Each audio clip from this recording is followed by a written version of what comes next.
নমস্কাৰ। কবিতাৰ শিৰোনাম বানৰ বিভীষিকা।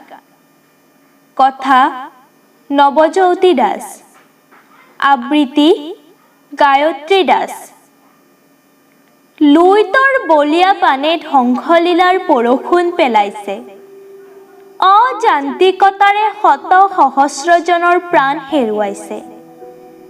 ক্লান্ত হৈ পৰিছে মানৱ জীৱন। জলবন্দী একাংশৰ দুখ লগা ছবিখনে মনটো নিথৰ কৰি পেলাইছে। মাথো সাক্ষী হৈ ৰৈছে সংবাদ মাধ্যম। ধাৰাসাৰ বৰষুণে মহাবাহুৰ বুকুখন গভীৰ কৰি তুলিছে। মানৱ জীৱনৰ বাসগৃহত বান বিভীষিকাৰ বজ্ৰপাত পৰিছে।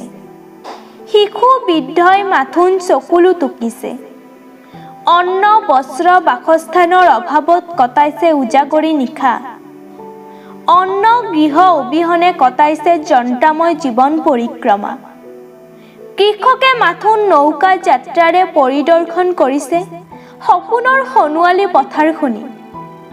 আৰু কিমান সহিব নিৰ্দোষী জনতাই বানৰ অতপালি। লুইতৰ বিশাল সোঁতক বান্ধি ৰখাৰ ক্ষমতা আছে জানো আমাৰ?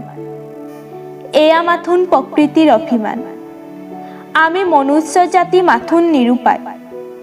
বিশ্ব ব্ৰহ্মাণ্ডৰ খনিকৰজনক মিনতি কৰাৰ অবিহনে আমি মাথোন এটি ক্ষুদ্ৰ কোণ। প্ৰত্যেক বৰ্ষত এই সময়ক্ষণত বান বিধ্বস্তসকলে আদৰে বানৰ বিভীষিকা।